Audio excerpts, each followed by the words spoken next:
Dito na naman po tayo. Mag-unbox na naman tayo ng mga pinamili natin sa bodega. Ito yung mga bago kong seaweeds na may may sandwich sa loob ng mga peanuts, chocolate. At ito naman yung mga dried vegetable na napamili natin. Oh, ayan. Tapos meron tayong mga bagong cream bars. Tapos meron din tayong bagong klase ng sakyan. So, iba klase ng ating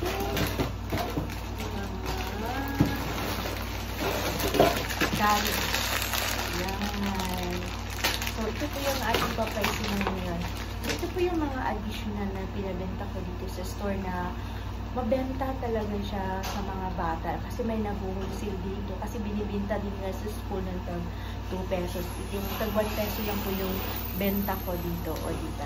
So, yun po yung ating i-unbox ngayon. So, stay tuned lang tayo ha. Sige.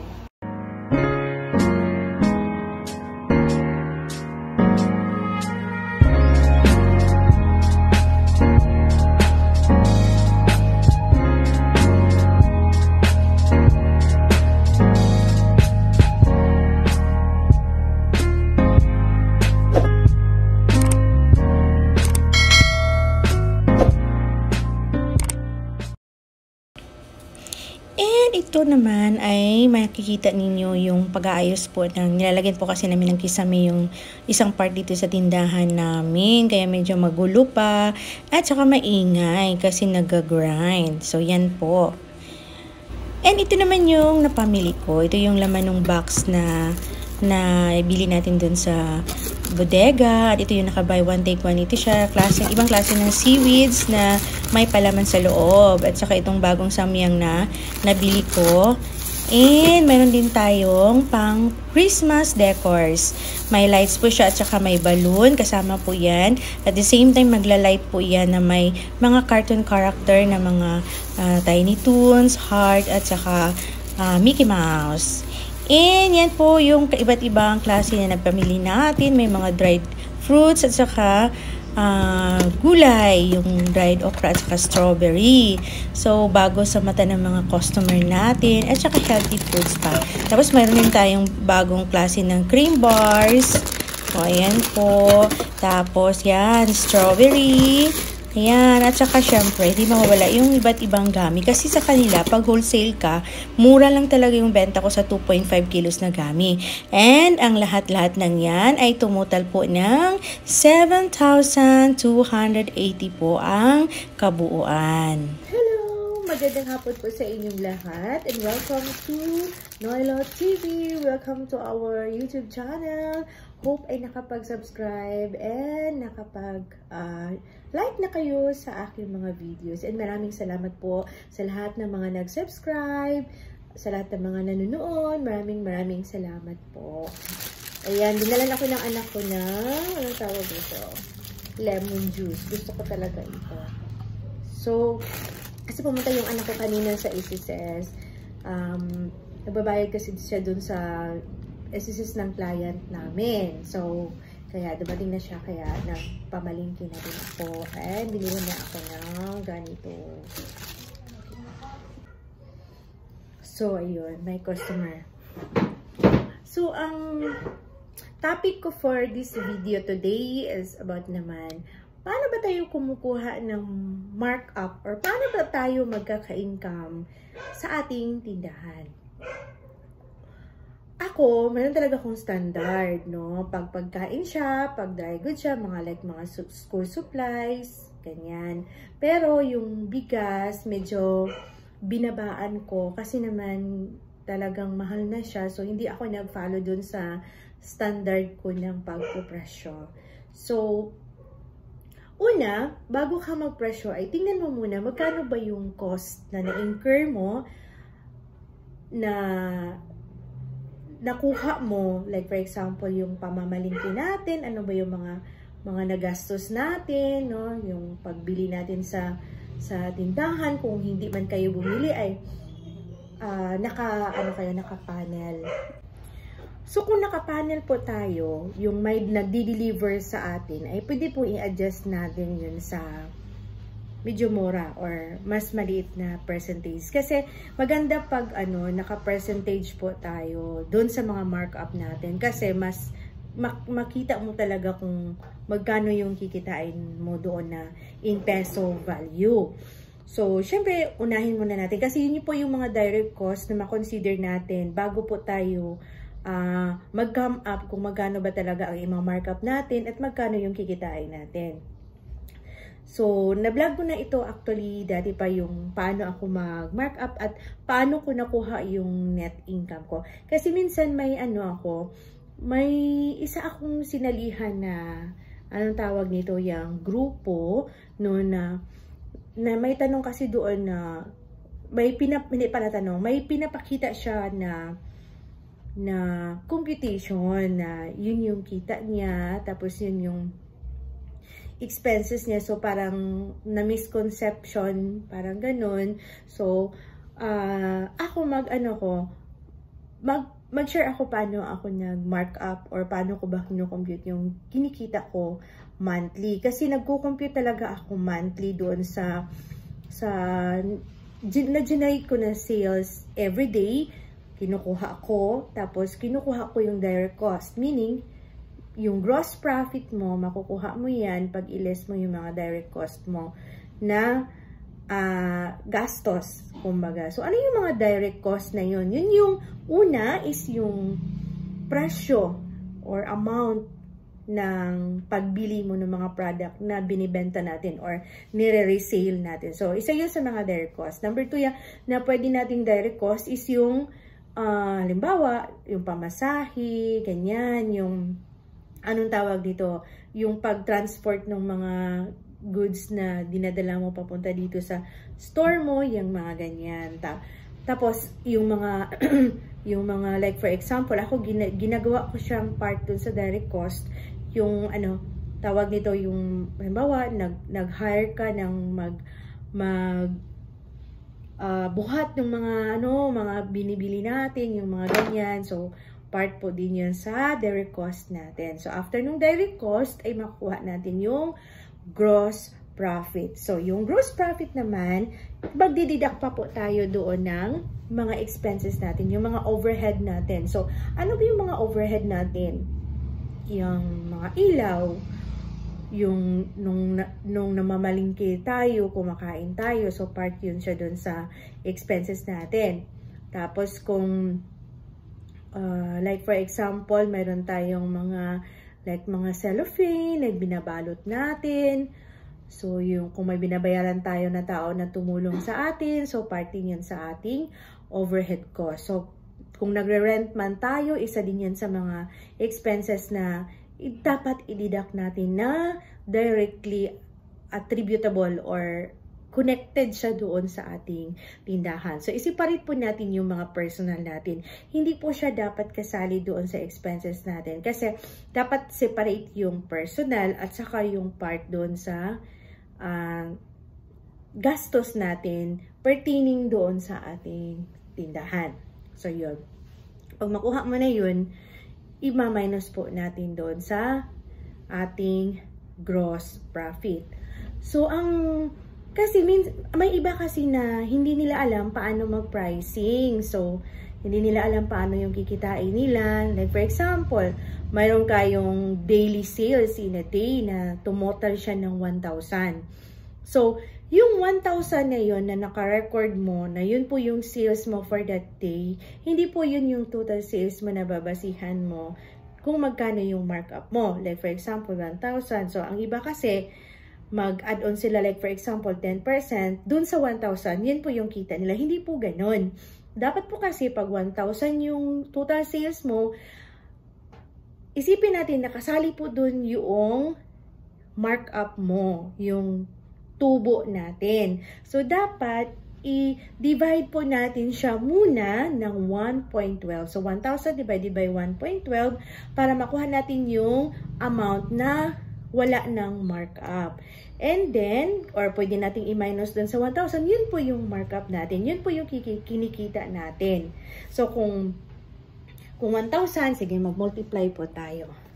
So, kung 1,000 yung kita natin for that day, yung 1,000 na yan, may markup na po yan. So, kunin muna natin yung markup na nilagay natin. Like, for example, kung 10% tayo, so divided by 1.10. So, ang gross amount na walang markup is 909. So, doon tayo, or pwede nating 8 times into 10% kung magkano yung markup mo, or i-minus natin directly doon sa 1,000. Yun na po yung kita natin for that day. So, kung i-minus natin sa 1,000, ay mayroon po tayong 90.9 pesos. Yun po yung kita natin na pwede lang nating gastusin. Or yun po yung kita natin na for that day. So, hindi po 100 pesos. So, overstated po kung ganon.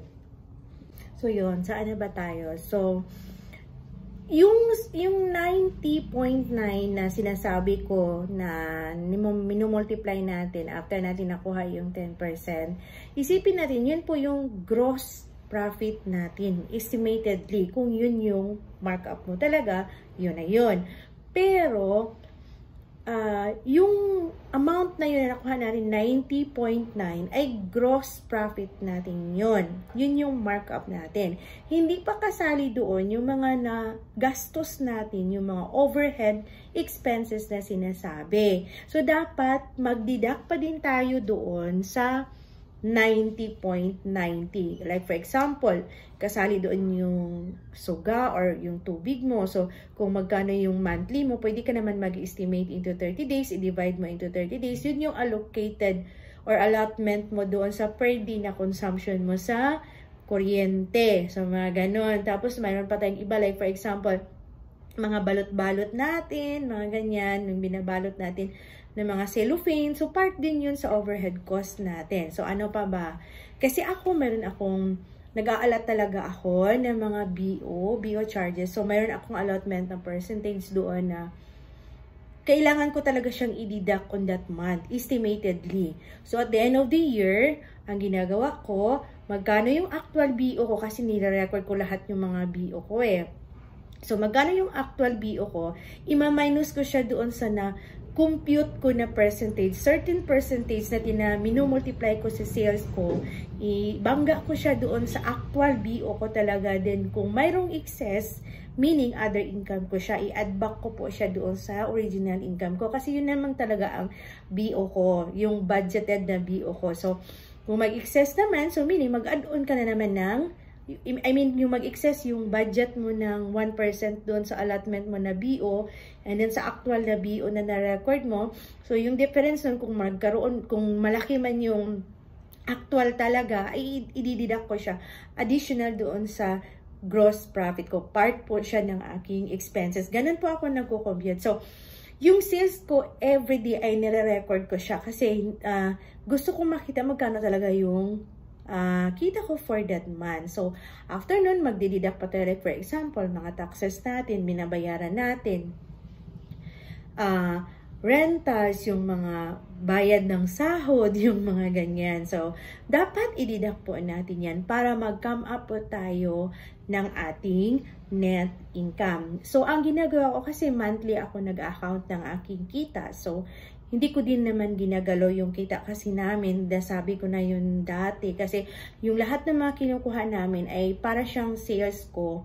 Kasi binabayaran din namin yon. So, part siya doon sa sales ko. So, accounted po yan. Except lang kung alam nyo na yung iba hindi malista. Pero kung yung nalista talaga, ay binabayaran ko yan at the end of the day. So, part siya ng sales. So, yung kita namin sa store ay hindi po namin ginagalaw kasi meron naman din kaming other source of income dun sa asawa ko. So, hindi namin kinukuha. Kasi ang plano ko at the end of the year, last year kasi hindi kami nagkuha kasi yung first full year na nag-operate kami. So, ngayon naman, this year, hopefully ay na kami, magkuha kami doon ng certain percentage para naman i-treat naman din namin yung sarili namin, di ba? So, hindi po kasali doon yung kita namin sa GCash. At saka sa other services namin like printing, mga ganyan, mga, anong tawag niyan, mga lamination. So, hindi pa po kasali doon. So, yung GCash namin ay meron kaming plano doon na syempre, i-share ko din yun sa anak ko kasi siya minsan yung nagbabantay dito sa store. So, kasali siya doon. So, yun yung plan namin. Pero, ang kita alone sa store namin ay kukuha lang ako ng certain percentage doon na pang-treat naman sa sarili o diba, pang-kain sa labas o diba, pang-Christmas. Para naman, yung naiwan namin ay patuloy po siyang umiikot sa tindahan namin. So, kasi iba-iba naman tayo ng needs, diba? So, ang sabi ko sa asawa ko, kung kaya pa naman talaga sa kita niya, kasi mas malaki yung kita niya sa akin. So, doon muna namin kinukuha lahat ng mga, mga pangangailangan namin dito sa bahay. Except yung yung like for example, sa light kasi dito lang naman sa bahay, di ba? So, nag-aalat din ako sinisegregate ko talaga yung personal usage namin. Nag-i-estimate lang naman ako. Tapos, yung para talaga sa store. So, yung rentals namin kasi dito, though, nagre-rent kami daw, no? Pero, hindi kami yung palang pressure. Unlike dun sa talagang nagre-rent ka na pressurized ka kasi dapat kang magbayad talaga monthly. So, dito kasi sa amin, ginawa ko siyang as other income. So, yung rentals namin dito, kasi dito sa baba, ang rentals namin is 15,000. So, yun siya ay other income ko. So, dinidida ko talaga siya sa store ko, sa kita ng tindahan namin na lahat po ng every month po, part po siya doon sa overhead cost ko. So, yun siya na amount na yun. At the end of the year, kukunin ko din yun siya. Kasi po, part po siya doon sa other income ko. Expenses ko na nagiging other income ko. So, yun po yung ginawa ko sa aking how to account po doon sa tindahan ko. Kasi gusto ko mag-ruling muna siya. Siguro 5 years, mga ganyan. So, magsiseparate na naman ako. Kasi every year ang plano ko, magkuha ako ng certain percentage para naman i-allot ko naman sa other project namin. Hopefully, hindi natin alam anong pwede natin i-invest doon. Ganun po ang ginagawa ko sa amin. Para naman, magkakaroon ako ng katas ng aming tindahan. O, diba? So, yun po yung ginagawa ko. So, dapat alam po natin ano yung mga expenses na dapat nating i-consider doon. So, sa tindahan natin, huwag po natin ihalo yung mga personal expenses natin kasi hindi po tama yun. So, yun lang po ang aking share po sa inyo about dito po sa topic na to. Paano po pa tayo kumikita? Paano po ba tayo nagma-markup sa ating tinda? Kasi nga, hindi pwede na nagtitinda-tinda lang tayo dito na wala naman tayong kita. Kasi kung wala naman tayong kita, ano pa bang purpose ng pagtitinda natin, di ba po? So, yun po ang aking ma-share. So, I hope may natutunan po tayo sa ating pagtitinda. Para po, kasi kung alam kasi natin paano tayo nag-markup, mas na-appreciate natin lahat ng pagod natin. Mas nakikita natin ang goal natin sa ating pagtitinda. Mas nakikita natin ang growth ng ating tindahan, ng ating negosyo. So, yun lang po ang aking mai-share for this video. So, thank you and God bless po sa ating lahat.